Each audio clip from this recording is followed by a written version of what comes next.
शाखों से टूट जाए वो पत्ते नहीं है हम, शाखों से टूट जाए वो पत्ते नहीं है हम, आंधी से कोई कह दे कि औकात में रहे। इसी के साथ अस्सलाम वालेकुम रहमतुल्लाहि। इकोनॉमिक कंडीशन कगार पर है, लेकिन इनके अयाशों में कोई कमी नहीं है। बहुत हो चुकी भारत के खर्चे पर विदेश यात्राएं, टैक्स पेयर के खर्चे पर विदेश यात्राएं। अरे आपका क्या है? आप तो कहते हैं कि मैं फकीर हूं, झोला लेकर चला जाऊंगा। अन्य हिंदुस्तानियों का क्या होगा? वो कहां जाएंगे? एक वक्त था जब हम डरते थे बेईमानों से, जालिमों से, गद्दारों से।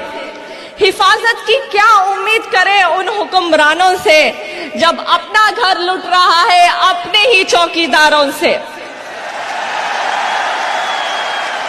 सुन लो ए फैसिस्ट ताकतें, तुम ये नफरत की सियासत फैलाने में कभी भी कामयाब नहीं होगे। तुम कितनी भी कोशिश कर लो, हम लोग तुम्हें इस मकसद में कभी कामयाब होने नहीं देंगे। एक मजबूत चट्टान की तरह हमेशा तुम्हारे खिलाफ खड़े होंगे। न पूछो जमाने से कि क्या हमारी कहानी है, हमारी पहचान तो बस इतनी है कि हम सब हिंदुस्तानी हैं। अरे खौफ कीजिए उन मजलूमों की हाय से, कहीं खुदरत का कहर तुम पर ना बरस पड़े। और अब तो लगता है कि खुदरत का कहर बरसना शुरू हो चुका है।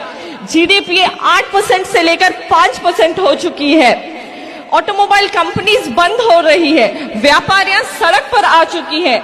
और एक सर्वे रिपोर्ट के हिसाब से अनएम्प्लॉयमेंट 35 साल से सबसे ज्यादा है।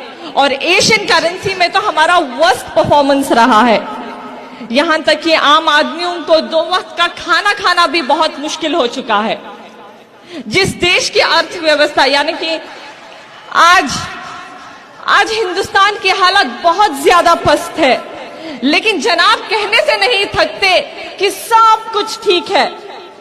शायद मोदी जी का स्पीच का पेपर जो है बदल गया था कि वो ह्यूस्टन में जाकर यूनिटी और डाइवर्सिटी के हक के एग्जाम्पल्स देकर कह रहे थे कि सब कुछ ठीक है हिंदुस्तान में। अरे कहना आसान है कि सब कुछ ठीक है, लेकिन हकीकत कुछ और है। और हकीकत जानने के लिए मोदी जी आपको अपने विदेशी दौरे छोड़कर अपने मुल्क हिंदुस्तान में वक्त बिताना चाहिए। इनका एक नया मोटो है, या तो बीजेपी के साथ जुड़ जाओ या तो फिर जेल चले जाओ। ऐसे बहुत सारे एग्जाम्पल्स हमारे सामने हैं। ऐसे वाकयात हमें आजादी से पहले भी देखने को मिलती थी कि लोग डर के मारे बीजेपी की ब्रिटिश हुकूमत के साथ जाकर जुड़ जाती और उनकी चापलूसी किया करती थी। एक पॉलिसी और भी थी ब्रिटिशर्स की, वो था डिवाइड एंड रूल, जो आज के पॉलिटिकल फैसिस्ट लोग अभी भी उनका पॉलिटिकल हथियार बनाकर इस्तेमाल कर रही हैं। और शायद कहीं ना कहीं हमारी खामोशी की वजह से ऐसी सियासत में वो कामयाब भी हो रही है।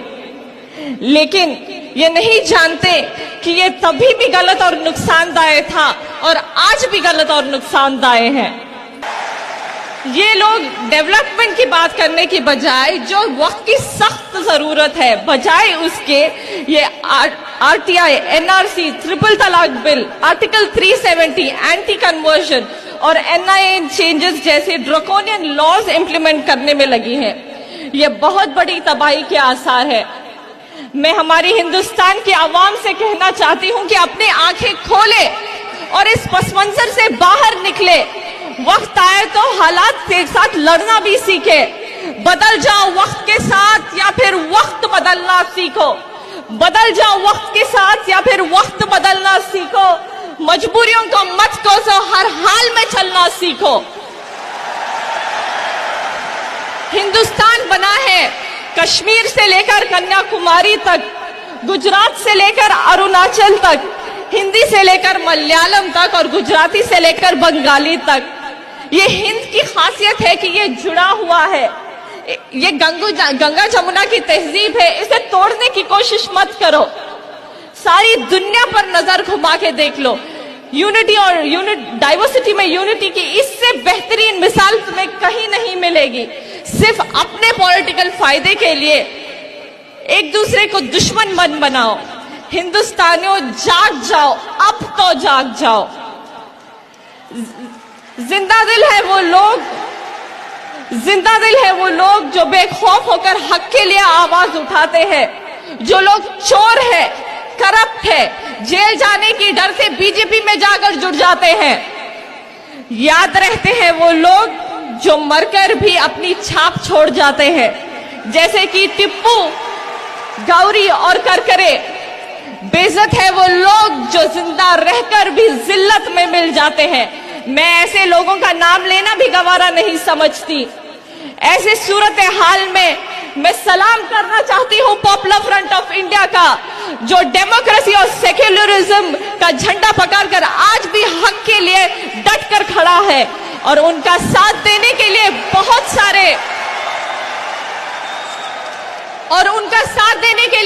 سارے حق پرست لوگ اور آرگنائزیشن اس سٹیج پر بھی موجود ہے. ہندوستان ویر یودھا کی ٹولی کے نام سے جانا جاتا تھا، ٹیپو سلطان، بھگت سنگھ، جھانسی کی رانی. لیکن ہندوستان آج بھگوڑے، ریپسٹ، فیسسٹ، لنچنگ کرنے والوں کے نام سے جانا جا رہا ہے. سونے کی چڑیا آج مظلوموں کا پنجرا بن رہا ہے. ایسے بہت سے ڈرکونین لاز انہوں نے حال ہی میں لاگو کیے ہیں. ان میں سے ایک ہے جسے وہ کہتے ہیں مسلم وومن بل. اس مسلم وومن بل کے تحت انہوں نے ٹرپل طلاق بل کو لاگو کر دیا. انہوں نے ہماری بنیادی حقوق کے اندر مداخلت کی ہے، جس سے کوئی بھی مسلمان خواتین کو اس بل کے تحت انصاف یا کوئی بھی فائدہ نہیں ہوگا، صرف اور صرف نقصان ہوگا. ارے میں پوچھنا چاہتی ہوں یہ حکومت سے، اگر سے واقعی میں آپ کو ہمارے مسلمان خواتین کے حقوق، ان کے حق، ان کے ڈیولپمنٹ کے بارے میں سوچنا ہے، آئیے نا. ایسے بہت سارے مسئلے ہیں جس کو توجہ دینا بہت زیادہ ضروری ہے، جیسے کہ ایجوکیشن، ان ایمپلائمنٹ، ریپ کیسز جو عورتوں اور بچوں پر لگاتار بڑھ رہی ہے. ان تمام چیزوں کے اوپر توجہ دے. لیکن ہمارے ملک میں تو الٹا ہی ہو رہا ہے. ریپسٹ کو عزت دی جاتی ہے، یہاں تک کہ ان کے حق میں نعرے تک لگائے جاتے ہیں. ان کا ایک بہت مشہور نعرہ تھا جس سے انہوں نے شروعات کی تھی، بیٹی بچاؤ. سنا تھا آپ لوگوں نے؟ بیٹی بچاؤ کا نعرہ صحیح ہی کہا تھا، بیٹی بچاؤ. صرف ہم لوگ سمجھ نہیں پائے. انہوں نے کہا تھا بیٹی بچاؤ ان کے ودھایکوں سے، لیکن ہم بے وقوف سمجھ بیٹھے کہ یہ ہماری بیٹیوں کی حفاظت کریں گے.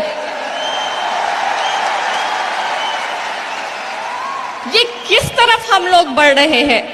کیا انیہ سماج بھی مودی بھکتوں کی طرح اندھا ہو چکا ہے؟ جو کمیونلزم کے بادل ہندوستان میں چھائے ہیں وہ بہت زیادہ ڈینجرس ہے. اگر ہم اس حالات میں صحیح اور غلط، حق اور ناحق کو نہیں پہچانیں گے تو آج جو موجودہ حالات خراب ہیں، آنے والے دنوں میں وہ حالات بہت خطرناک بننے والے ہیں. صرف سوچنے اور پہچاننے سے کام نہیں چلے گا.